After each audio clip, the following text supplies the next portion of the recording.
the last session for me on the schedule is alternative collateral. We're going to get into alternatives to the deed in lieu, and we're going to talk about some other stuff. And some of this is for this room only, and the live stream is going to get cut off because I won't teach it unless I can see in your eyeballs you understand it. And then we're going to talk about something that is a really advanced concept as well with collateral pledges. So that's what we're going to cover. Okay. Next. All right. I like collateral pledge. How many of you guys have walked a mortgage before? Oh, Lauren, man, you've done a lot of things. Good. So have I. But it's been a while, way too long, in fact. So, how was lunch? It was good? Yeah, because of the people you're eating with, right? Who has had a breakthrough moment today? Anybody? Yes, okay. Michelle, maybe? Flip the land, Michelle. Keep your time. Right? We talked about that. All right. So we're down to our last couple of hours. Oh, right? And we're going to close this one out with alternative strategies. I don't remember what it's called. Yes, it's going to be good. But you and I do need to have you with me. Oh, there's one thing I do want to clarify. Go ahead. Yeah, there's something I need to clarify too. You go first then. Well, I want to go through a wrap versus intercreditor one last time. Sure. I want everybody to get that. How many would like to hear that one more time? Yeah, a bunch.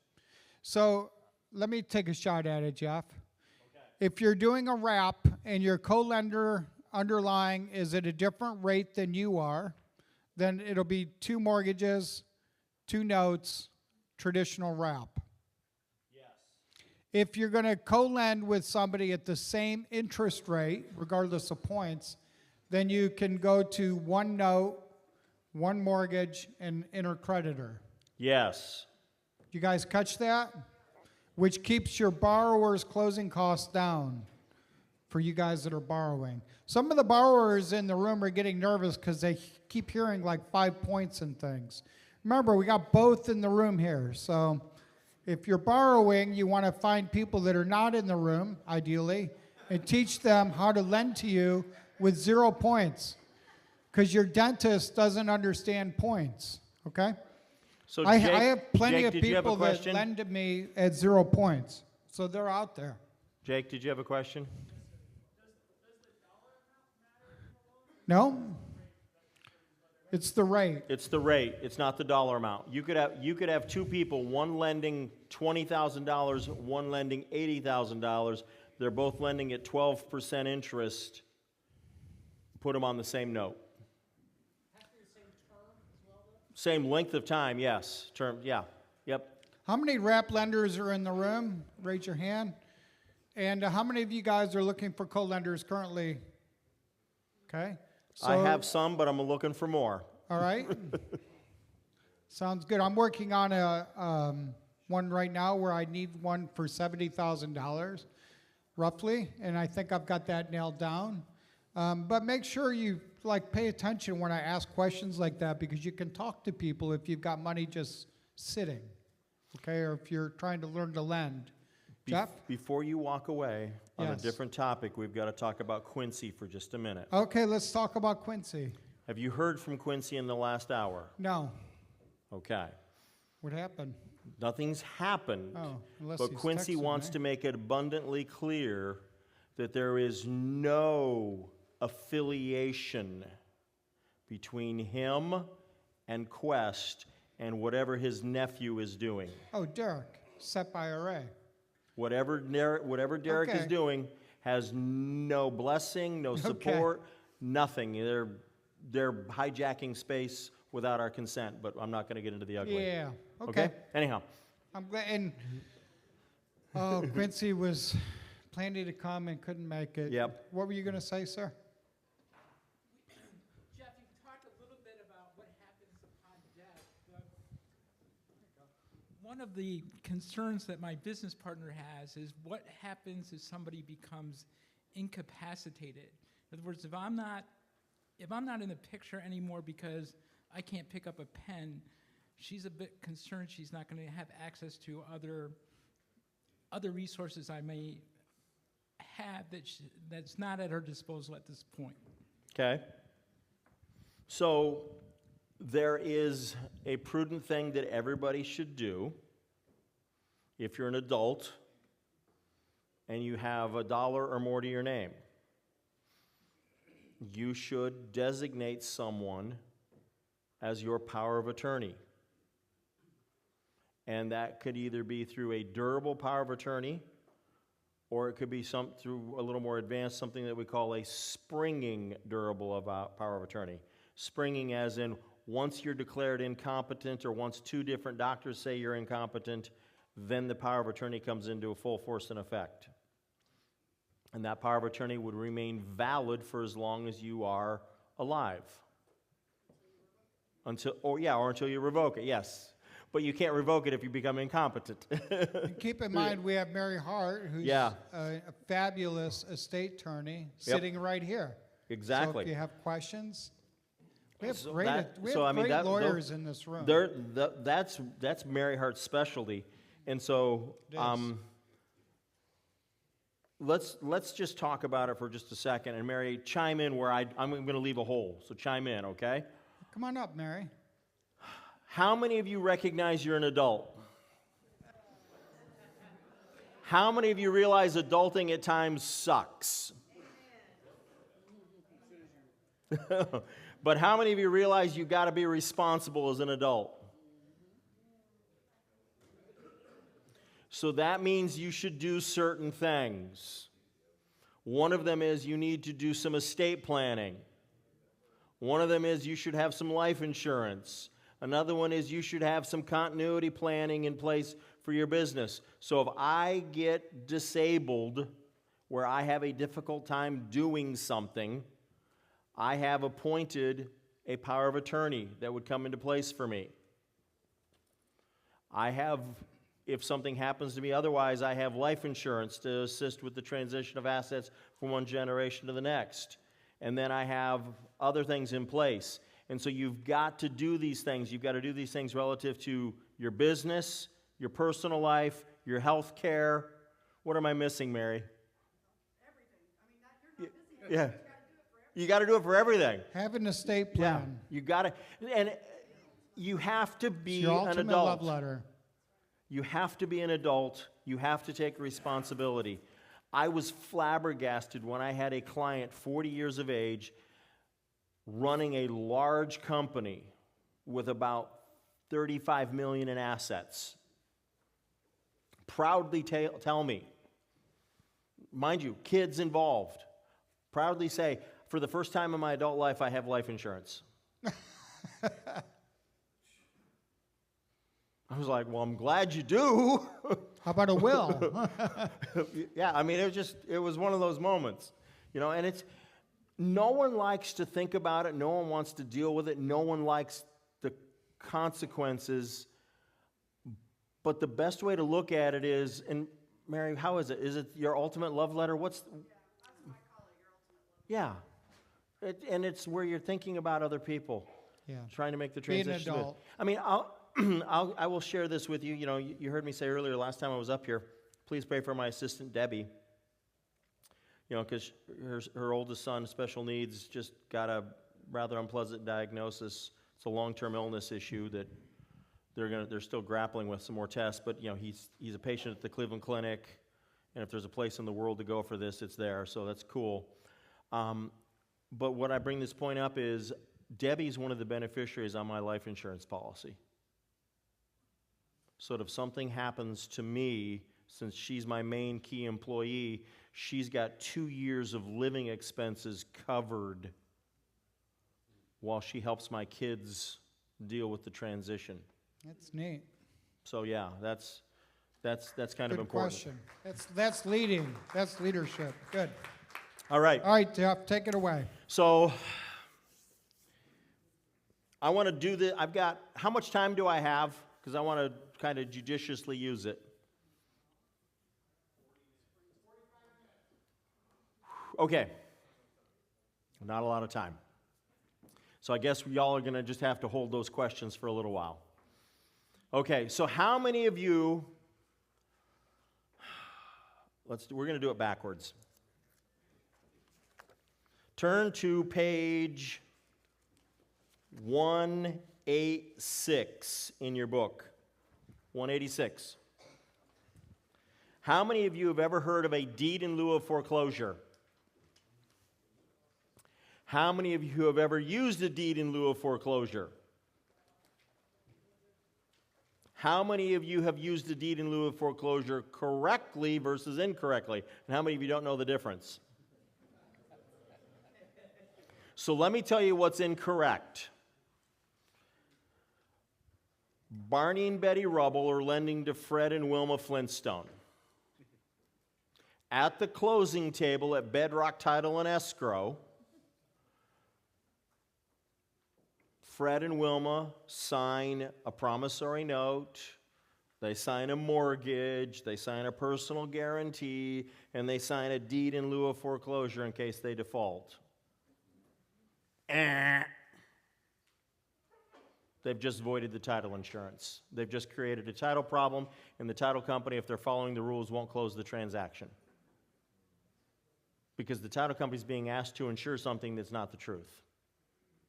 The moment the deed in lieu of foreclosure is executed, Fred and Wilma Flintstone are no longer the vested owners of the property. Barney and Betty are. So this idea of getting a deed in lieu of foreclosure as part of your closing process, throw that idea out the window. Now, if it goes into default, can you get a deed in lieu of foreclosure then? Absolutely. Have I done that? Yes, I did that on a monster commercial deal, and we've had fantastic results. So would you like a different solution? This is the part, Jeff, this is the part we've talked about, okay? I have a different solution. It's on page 186 of your book. It is a certificate of resolution of XYZ LLC. Now, let's come down here and look at it. We go through all the stuff, and then let's just go to the last paragraph. It is further resolved that this authorization and power and authority granted to the authorized representative hereunder shall only become effective if and only if the company has not sold the property on or before a blank date, and these powers and authorities shall terminate upon the consummation of the sale of the property by the company. What are we doing? In conjunction with making the loan, in conjunction with closing it, we are now having the borrowing entity appoint a person to be their representative for selling the property in the event the loan goes into default or they don't sell in time based upon the date of the maturity of the note. And then we give that person a power of attorney to do it. So, let me break it down. We've done this in North Carolina, and the property we did not have to use this, but we used this at a closing in North Carolina. Brand new investor borrows 100% of the money they need to buy a property, to then shine it, literally just shine it, clean the windows, clean the carpets, and put it back on the MLS and sell it. They have a short fuse note, 60 days. Then the rate goes up for the next 60 days. Okay? Because now we're in a state where wholesaling is no longer legal. So now we got to take title to resell it. But we're not sure if you're going to get it resold in time. So the lender's like, you got 120 days. On day 121, the certificate of authority becomes effective. We kick you out of the company, we control the company, and we sell the property. We're not dancing anymore. You got me? Thank you. The North Carolina attorney that closed this deal, when he saw that document, he came back to me and he goes, brilliant. Never heard of it before, but I love it. And I'm like, Yeah, I came up with it. So this is one flat out to tell you, I'm a little proud of it. We've never had to test it yet. I hope we don't ever have to. But trust me, this does not run into the same problems that a deed in lieu will if you get it signed prematurely. Page 186. You can have that executed at closing. And the power of attorney that is at page 190. Because this does not impair title. The LLC still owns the property. The LLC now has a plan put in place that if we don't meet certain transactional agreed deadlines,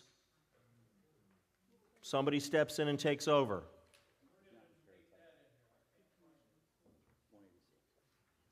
Can't find what, sir?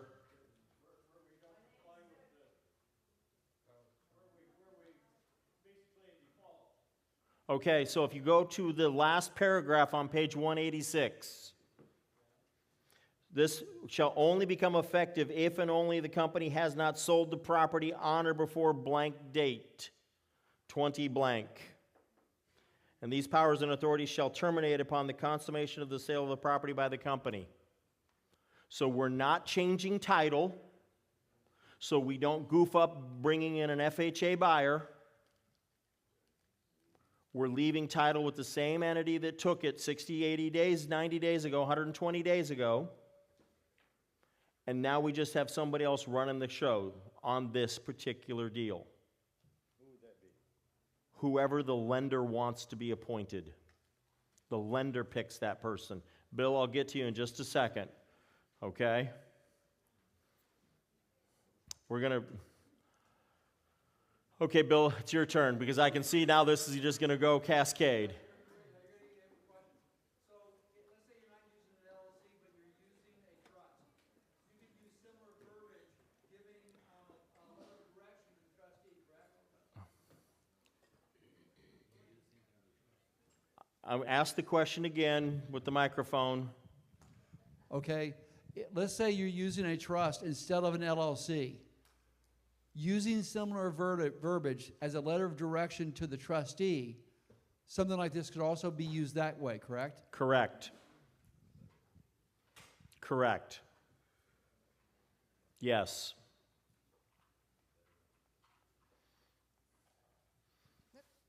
So in summary, this doesn't change ownership, it merely changes who's controlling the property. Correct. Can you It does repeat not that? change the ownership of the property, does not change who shows up on public record, doesn't change vesting of title. I've just said it 3 different ways now, the same thing.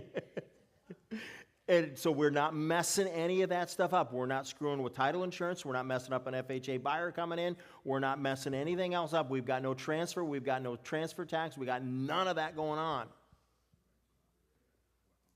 We are just coming in and saying that the LLC has predetermined, while no one's under duress, while everybody still has all their happy hormones flowing through their bloodstream because we've just closed the deal, okay? You know how it is, Mary, right? When you close a deal, everybody's all happy and getting along and kumbaya, right? So this is the time to strike this term because we're, by the way, we disclose it beforehand, and then we get down 60 days down the road, oh, the house is not priced correctly, or this isn't happening, or, well, your interest rate just went up. You got 60 more days. Oh, we're at 90 days. You don't have anybody under contract yet. If your red light's not blinking, there's a problem here. Because on day 121, we're stepping in. How about if they appoint me? Pardon me? Have them appoint me instead of some random person I don't know. Yeah, it's whoever. Randy, it's who do you want to be? You're the lender. You get to pick who gets appointed. Okay. Yes. And I would tell you, pick somebody who is a licensee in that state, if at all possible, where the property is. Michelle? So if I loan money to a person I used to loan to up in New York, and this happens, and in 90 days he can't sell it, it happened that way. Oh, I know. And then it would have basically, instead of going through what we went through, basically this says, if I'm understanding Take the microphone from Nicole. Okay, so sorry to be slower. I just want to make sure I understand. 'cause Michelle, I'm- do not undersell yourself. Okay, You so- made more money than most real estate agents have ever dreamed of making. Okay, so if, in fact, I've loaned money out to this person, and then in 90 days they can't sell it, and that's happened, I mean, okay. Right, we've cleaned these deals up. Yes, we have. So this is basically saying legally, I would take ownership, or not No, me, you're not going to take ownership. You're taking control of the property. of the asset owned by the LLC, the property. Okay, but then the person that owns it still owns it, The LLC still owns it, correct? and then, hate to be slow here, but then, so what would say I had control it now? Right. You've been appointed by the company to go ahead and liquidate the property as of day 121. Pardon me? Even if it's a single-member LLC. And you do it according to the power of attorney, so there's no question as to what your authority is. Okay, thank you. You're welcome. Natalie? So let's say they do have it under contract, but they can't close it in your time frame. Do you give them grace? Do you charge them an extra fee if it closes after that? How golden- close are we? Okay. How good does it look? Is it, has this property languished for 118 days and now all of a sudden you've got some straw buyer signing a contract to try and buy you time? Well, I'm going to treat you very differently than you've been telling me every week what your marketing program looks like, and you've had a couple fall through, and now you've got one that looks like it's going to get across the finish line. Yeah, I'm going to back off. Okay, so Yeah, then you wouldn't. it's very fact specific. Okay, Yeah, thanks. yeah. All the way over here.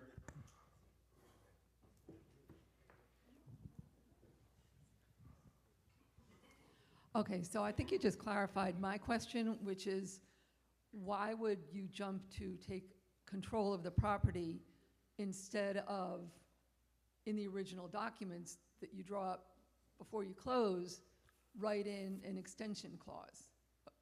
But you just answered it. If Okay. they're dragging their feet, you're just like, Yeah. I'm done, I'm taking done. over control. I'm done. But if they're Now, progressive. remember, I came up with this document when I had a brand new investor buying a property with 100% financing from the lender at a high interest rate because of the risk. So I'm like, what else can I do? Back to the belt suspenders, duct tape, and baling wire. Okay. And so I'm like, what else can I do? And it just hit me one afternoon. We do this. Okay. So That's this is an option if you think it might be a high risk. Yeah. Okay. But what we're trying to do is not screw it up either. Because if I do a deed in lieu of foreclosure, I reset the clock for an FHA buyer, right?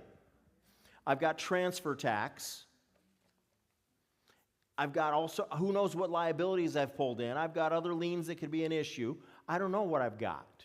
So a deed in lieu of foreclosure is a wonderful tool in the hands of somebody who knows what they're doing.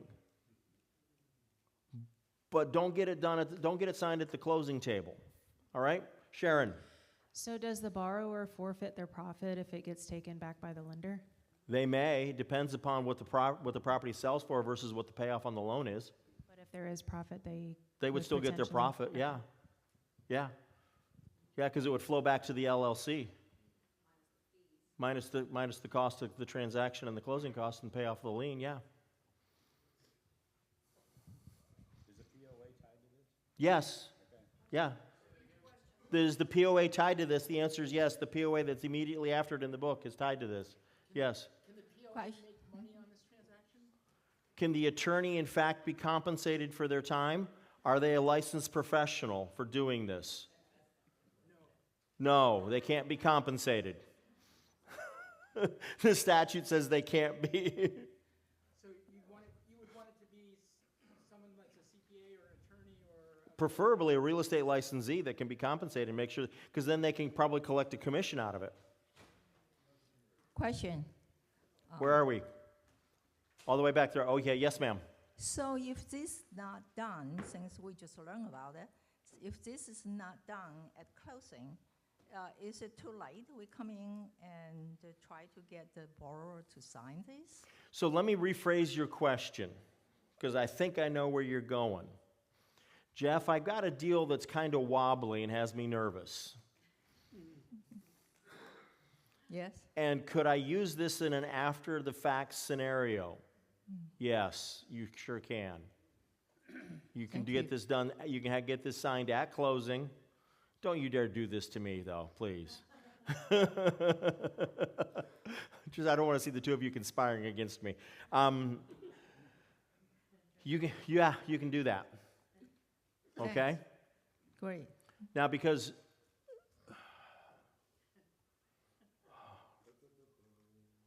we're going to go to another document in just a minute, okay? We're going to turn back in just a minute, but I want to make sure I got you guys this one. Because if you get this concept first, then the next one will be easier to understand. Do we have any questions about this? Scott? Nicole over here against the wall, where Scott is. Jeff, when you execute this document, would you record it? No. Okay, thank you. The power of attorney I would record when I'm going to go enforce it, but not until then. Those are good questions. Wow. Michelle. Hang on, wait for Nicole's almost there. The only last question I have is, they were all kind of alluding to it, is why would you want control if they are listing it and they've got it set at a price, and I'm sure verbally you've said to them, please lower the price, please do this, please do that, and they have done these things. So in what instance would you instigate this or implement this to do what? So all I can think of is that I would take away the borrower's profit, and what she alluded to over there. Other than take away their profit margin, what would be the advantage of me stepping in and taking over? Michelle, in all your vast experience as a broker, have you ever dealt with another agent that didn't like returning phone calls and didn't get back to you right away?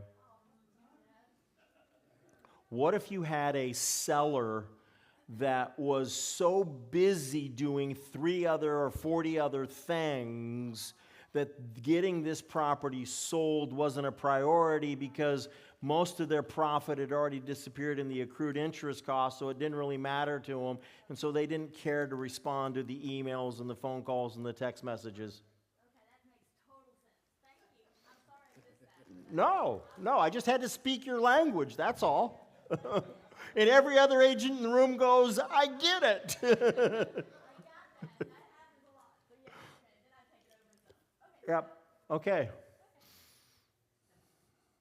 Anybody else, anybody got any more questions? Okay. And then I want to move to one more document, and then we'll do questions. Could some really devious borrower just dissolve the LLC before you took over and have the title, I assume the title would go to the members of the LLC? So if a fraud, devious borrower, yeah, that's fraud. Yeah. If they tried to dissolve the LLC, they would be left with, what are you doing with the asset owned by the LLC? Yeah, the asset would still be there, it'd still be mortgaged. So then you would be in that situation, you'd probably have to go to the court, pursue a foreclosure action, and include in there, Judge, we also need an equitable remedy such as order somebody to reinstate the LLC. Gotcha, okay, Yeah, thanks. yeah. I mean, I saw something like that without an LLC involved a while back, yeah. People can be, what's that phrase that Jeff talked about on the first day? Creative. Their rationality leads them to creativity, which leads them to devious behavior. Yeah, okay, yeah, there we go. You're creative, irrational, devious, yeah, there we go, okay. Did anybody like that one? Okay, so that's the first time I've ever taught that document. Okay, and I just want to make sure everybody gets it. Whatever it's titled, Paul, I don't remember. Yeah. All right, so now we're going to do Jonathan, and then I'm going to transition to one more document. Don't hate me for saying this. Could it be a trustee and a trust instead of A trustee in a trust instead of, Bill Cook is devastated that you didn't hear him ask that same question and hear my answer to that question. sorry, Bill. Asked and answered. The answer is yes, you could do it with a trust instead of an LLC, yes. Yes. But yours was more comprehensive. Jeff, would it ever, I mean, we're talking about this from the day of closing, and then what if they became unresponsive later? Right. Would it ever make sense in that chain of what we do in instead of foreclosure, the deed in lieu, all the other things, would this make sense if we could get in front of the borrower and have them sign over this power of attorney? So let's just so it goes right back. It goes right back to the question that she asked, the lady sitting near Tim. I can't remember her first name. It goes right back to the very similar to her question, and I'm going to give more specific context. So you've got a longer-term loan. You've got a 1-year rehab loan. And you're now in the 10th month, and you realize that they've only done a third of the work. And so you've got to negotiate a loan modification because they're going to need another 6 months. So as part of the modification, you could include this in the mod. Okay. Did I just change your business model? Love it. Thank you. You're welcome. So we could do that. Yeah. All right. Does everybody get the concept of what we did, how we changed control of the LLC without changing the LLC owns the real estate? Does everybody grasp that principle? Pardon me? So, okay. So now I'm going to ask you to get your books, and I'm going to ask you to turn to page 173. And we can turn the live stream back on if we want to. Page 173. And I will flat out tell you, we are now in the land of big boys and ladies. This is the big stuff. This is high corporate finance. These are multi-million-dollar and bigger transactional documents that we're now talking about. So, here's our scenario. We have a very nice piece of property. It's owned by an LLC. The LLC has a mortgage on it. The mortgage is for 50% of the value of the property. But the mortgage has a clause in it that says it will not permit any junior liens, junior mortgages. The borrowing entity that owns the property, the LLC, needs to raise capital. What can they offer as collateral to raise capital since they're not allowed to put a second mortgage on the property? They can pledge their membership interest or part of their membership interest in the LLC. Well, not through a subscription agreement, but through a membership interest pledge agreement, where the membership interest of the LLC, remember, we have LLCs have membership interest, corporations have shares of stock. So now we're pledging the membership interest of the LLC. Okay? So I've done several of these deals in the last year. We have a large LLC with a lot of equity. A lot of equity. Millions and millions of dollars of equity. But we have a first position loan that says no junior liens. So what do? We can offer membership interest as pledged, not transferred, not assigned, not handed over, but set over and said, listen, if I default, you get them. But until I default, I still have them, they're mine. So stop and think with me, what are the two huge advantages to that?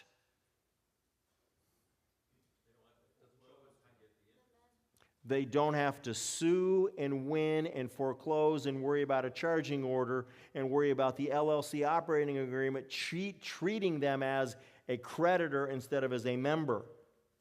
Because now they hold the membership interest. They literally go from being an outsider to an owner on that moment. No. It has to be recorded on the records of the LLC, but it is not recorded on public record. Could you secure this with a UCC1 filing? Yeah, you could. Yeah, you could.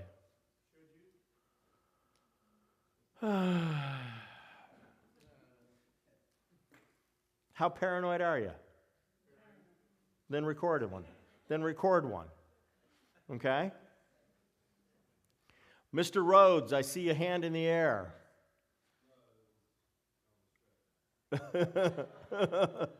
You were stretching, okay. UCC1, Uniform Commercial Code 1. It's a form that allows for the notice of a lien against something other than real estate.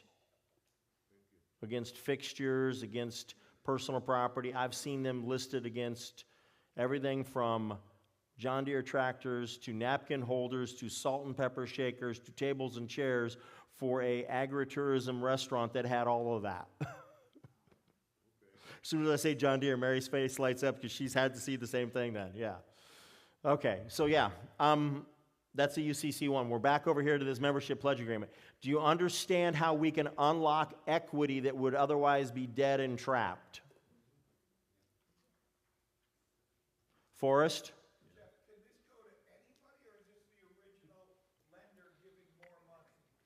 This could go to a different lender other than the original lender. Most likely it would be a different lender. Most likely it would be somebody in second position. And then we can do this, depending upon how we do this, we can have multiple different lenders, each holding their own membership pledge interest, because the membership pledge interest is for the amount of their loan. Okay?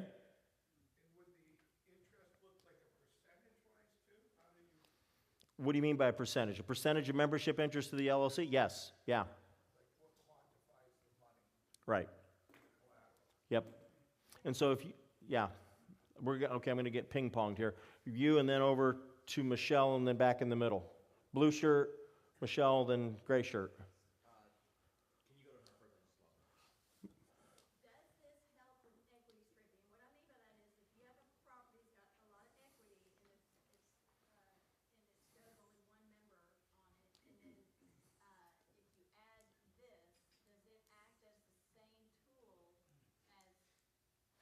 For equity stripping purposes, it does not work nearly as well because it's not a publicly known item.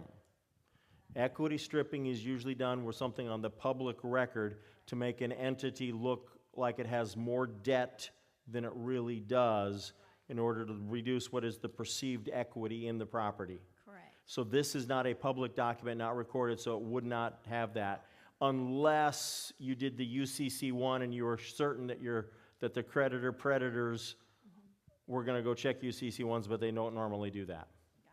Got it. Okay? Thank you. Yep. Now you remember? Hold on. Your microphone's coming to you. If you're pledging your membership interest, do you have to share the profit for that time with them? No. Okay. No, because I've only pledged it as collateral. I've not transferred the ownership yet. I've got to pay interest on the loan to them. Okay? Thank you. Right back behind you, Nicole, right in the middle, right behind Christy. So thank you for this, because I'm going to add this to my note documents that you can't pledge your interest of your LLC to somebody else.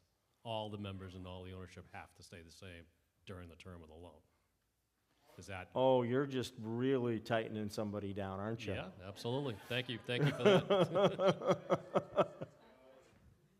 So let me guess, you're the type of guy you're going to loan it a 50% LTV and not let them do anything else. Boy, you really have security issues, don't you?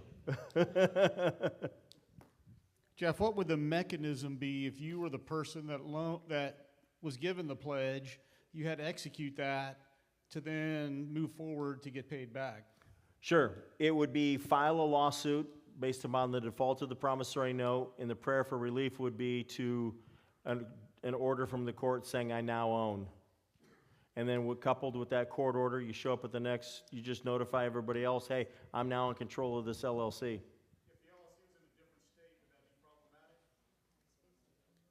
You'd want to file suit where the LLC was domiciled. Could be a problem. Or you would transfer the judgment off the note to that other state.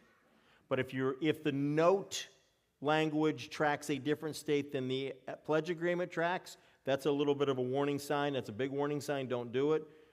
So when I have done this, I've always done them both in Ohio because everything's in Ohio.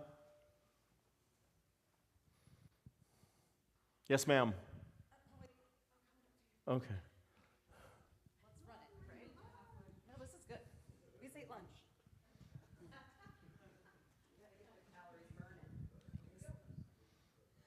Small question. Small question instead of quick question. I love that. Small and quick, hopefully. If the LLC is registered, created and registered in one state, and that same LLC is rehabbing in another state, which state has jurisdiction legally? Both. Both. Provided that the LLC that is rehabbing in the second jurisdiction has registered to do business in that second jurisdiction. Because if they haven't, and they've borrowed money in that state and owned an asset in that state, then correct me if I'm wrong, Mary, they may have been engaged in a deceptive practice and may have been engaged in fraud. And then they took it to the other state where the collateral is? They're still doing business in that second state. Yeah. They need to have gotten registered there to do business as a foreign entity. Yeah. Yeah.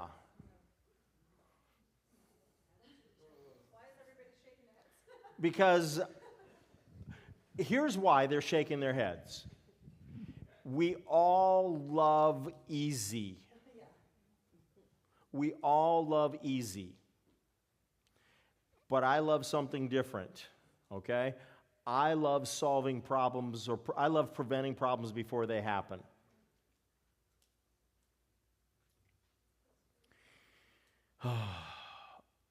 If I don't have to come and dig up the septic tank and bust up the crud inside and pump it empty, it's a lot easier to go through life, okay? But when I gotta fix these toxic, tainted deals, it's a lot more headache. So if I can prevent them, I'm a lot further ahead. I have a question. Okay. So you have ABC, LLC in South Dakota or Wyoming, whatever. They're doing business in North Carolina. Would it be wise to put in the certifications or the note that they attest to the fact that they have that they're registered as a foreign entity in the state of North Carolina? So before you would close the loan in the state of North Carolina, you would require that ABC LLC to provide to the title and escrow company a certificate of good standing showing that they are a foreign entity registered to do business in the state of North Carolina. Okay. All right. Okay? Yep. Got it. Thanks. Yep.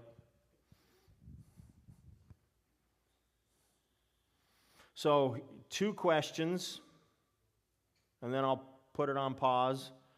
Has anybody learned anything in the last half hour? Has anybody got a headache?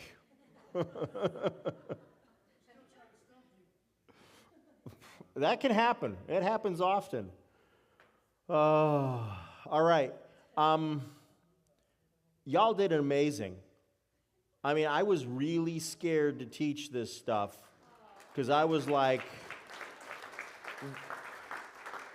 will it make sense? And y'all picked up on it, and I love it. So, Jim, I've covered all the docs in the book.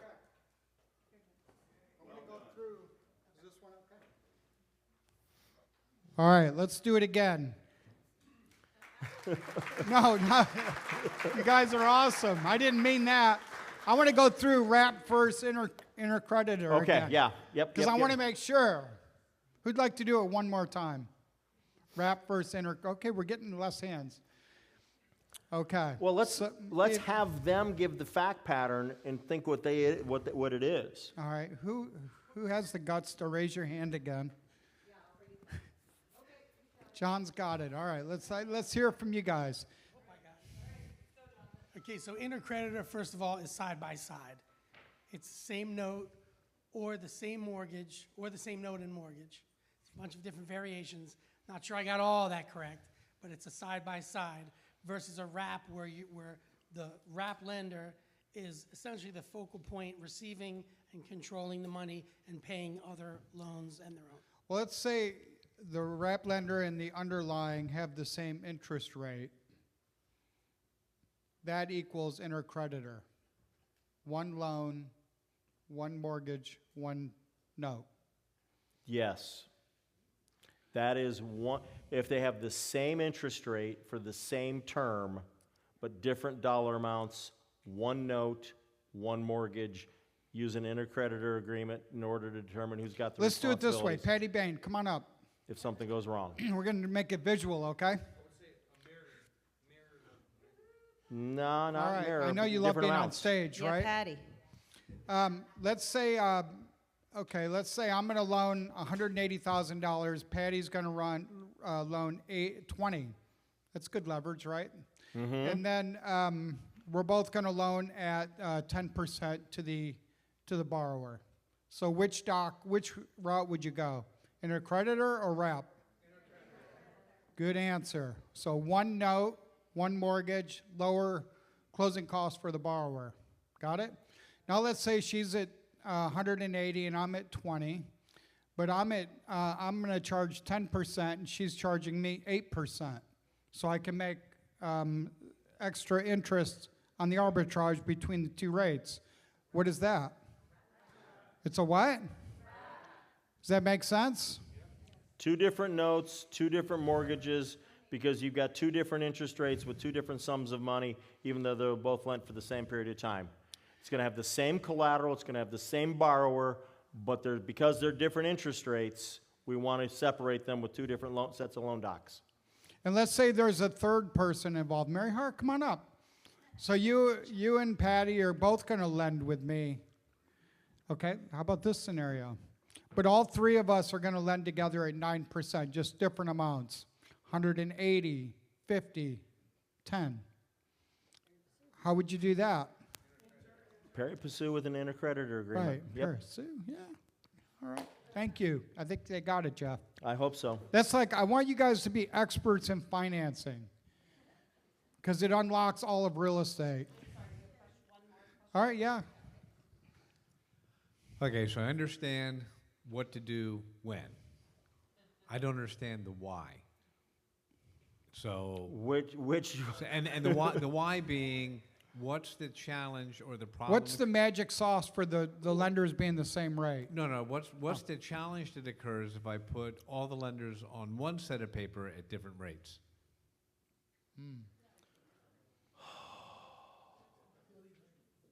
Okay. You can't really do it, can you? You can, Jim.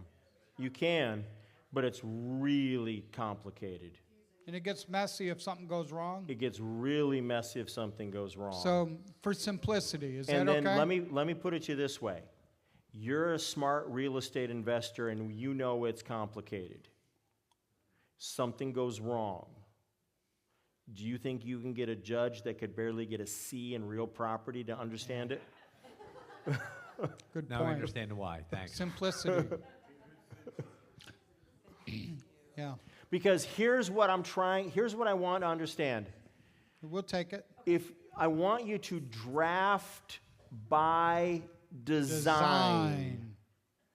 And then draft in words that an 8th grader can understand.